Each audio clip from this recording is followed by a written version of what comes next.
വൈദ്യുതി ബില്ല് അടക്കുന്നതിന് കടം വാങ്ങിയ 5000 രൂപ തിരികെ നൽകാമെന്ന് വിശ്വസിപ്പിച്ച് വ്യാപാരിയെ വീട്ടിലേക്ക് വിളിപ്പിച്ച് പണം തട്ടിയ കേസിൽ യുവതി ഉൾപ്പെടെ 3 പേർ അറസ്റ്റിൽ.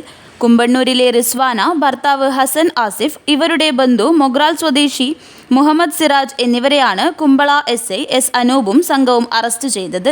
മുട്ടും ബങ്കര സ്വദേശിയും വ്യാപാരിയുമായ 64-കാരന്റെ പരാതി പ്രകാരം രജിസ്റ്റർ ചെയ്ത കേസിലാണ് അറസ്റ്റ്. കിടപ്പുമുറിയിൽ യുവതിക്കൊപ്പം വ്യാപാരിയെ ബലം പ്രയോഗിച്ച് നിർത്തിയെടുത്ത വീഡിയോകളും ഫോട്ടോകളും പ്രചരിപ്പിക്കുമെന്ന് ഭീഷണിപ്പെടുത്തി കിടപ്പുമുറിയിൽ യുവതിക്കൊപ്പം വ്യാപാരിയെ ബലം പ്രയോഗിച്ച് നിർത്തിയെടുത്ത വീഡിയോകളും ഫോട്ടോകളും പ്രചരിപ്പിക്കുമെന്ന് ഭീഷണിപ്പെടുത്തി സംഘം 2 ലക്ഷം രൂപ ആവശ്യപ്പെട്ടതോടെയാണ് വ്യാപാരി പോലീസിൽ പരാതി നൽകിയത്. ഓഗസ്റ്റ് 16-നാണ് കേസിനാസ്പദമായ സംഭവം. കടം വാങ്ങിയ പണം തിരികെ നൽകാനെന്ന പേരിൽ റിസ്വാനയാണ് വ്യാപാരിയെ വീട്ടിലേക്ക് വിളിച്ചു വരുത്തിയത്. തുടർന്ന് കിടപ്പുമുറിയിൽ കയറ്റി ഫോട്ടോയും വീഡിയോയും പകർത്തിയ ശേഷം ഭീഷണിപ്പെടുത്തി പണവും ATM കാർഡും മൊബൈൽ ഫോണും തട്ടിയെടുക്കുകയായിരുന്നു. ആദ്യം 1500 രൂപയും ചെറിയ മൊബൈൽ ഫോണും കാറിന്റെ താക്കോലും കൈക്കലാക്കിയ പ്രതികൾ കാറിൽ നിന്ന് 25000 രൂപ വില വരുന്ന മൊബൈൽ ഫോണും 2 ATM കാർഡുകളും എടുത്തു.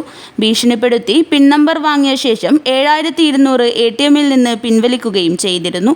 ഓഗസ്റ്റ് 17-ന് കടയിലെത്തി ഭീഷണിപ്പെടുത്തി 5000 രൂപ കൂടി വാങ്ങി.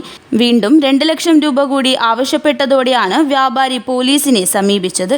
കോടതിയിൽ ഹാജരാക്കിയ പ്രതികളെ റിമാൻഡ് ചെയ്തു. News bureau, Kumbla.